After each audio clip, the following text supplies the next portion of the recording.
Please take a seat. Well, I can see where Luke got their looks from, okay? All right, 10 years is a long time not to be in contact with your child. Yeah. Tell me what was going on there. Yeah, so let me clarify. Luke and I did go through a very long, contentious custody dispute that lasted around 10 years. We did have contact twice a month. We had visits. We also had holiday visits with my parents. But it was still strained because we weren't able to communicate between those visits. Got it. I'm a very dedicated mom, love my son to death, and my issues with him now are partially about him being in the gay community and how the choices he's made with certain unsavory friends and toxic, over-sexualized maybe situations. However, I have been very accepting of him in every way. During that time that you didn't get to see your child, what life were you building in your head? Because this is the thing, as parents, I know this just for myself, we start to imagine our child's future. Exactly. And especially when you're not around them. Right. What life were you building in your head when you weren't around your So, child? to be honest and to be fair, he played every sport, baseball, soccer, ran track, basketball.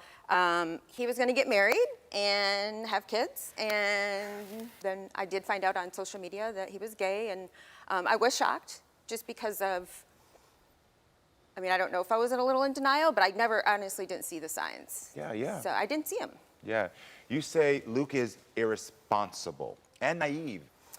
Just recently, he picked up a homeless gay guy from California who flew out here to live with Luke. Fast forward, the kid gets my son's name tattooed across his chest.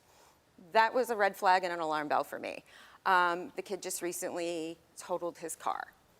So there's been other situations. There was a situation where one of his friends called me at 4 in the morning, claiming Luke was missing.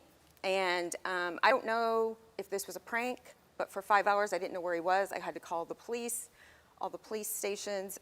I just have a few things to say about what Please, tell me she's just said. Yeah, please tell me what you think. I honestly think that my mom can have her opinion on the friends that I have, but at the end of the day, it's my choice and my life and my journey that I have to go through, and I have to make the mistakes to learn from them. Yeah. Right. And the thing like my mom does is if I'm arguing with a friend, she'll go out of her way to go message them on social media and blow the situation out of proportion.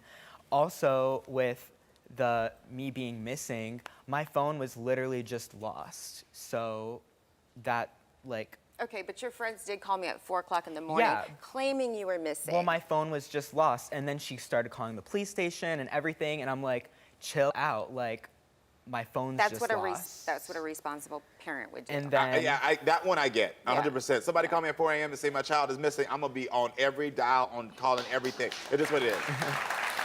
So that one, as a parent, I do understand.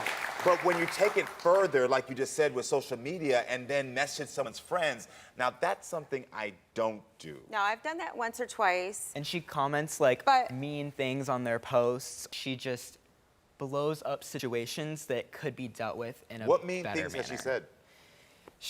One day she says she hates me, never wants to see me again. The next day she loves me. So I never really know exactly what I'm gonna get from her. Your child just said that you say things like, I hate you, and then say the next day, I love you. Right, and I have regretted that, but I think there's a big chunk that we're missing here. Tell me. With the story. And I'm not trying to justify that. Where does that come from? Here's where it comes from. He's put me through a lot of stress. The poor decision making, the calling me up, I don't get it, I get no respect.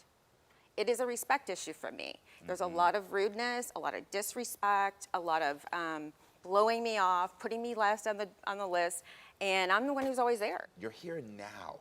Exactly. And so I'm looking at the patterns and behavior. There was many years you weren't there. Well, I was there. I wasn't allowed to be there. I was there. I went to the school for parent-teacher conference. Your child's feelings were that you weren't there. Well, his feelings are valid, but so are mine. They are valid, but as a parent and as a parent to another parent, when your child says you weren't there, that impact has a greater impact on what our child goes through versus what we went through. Right.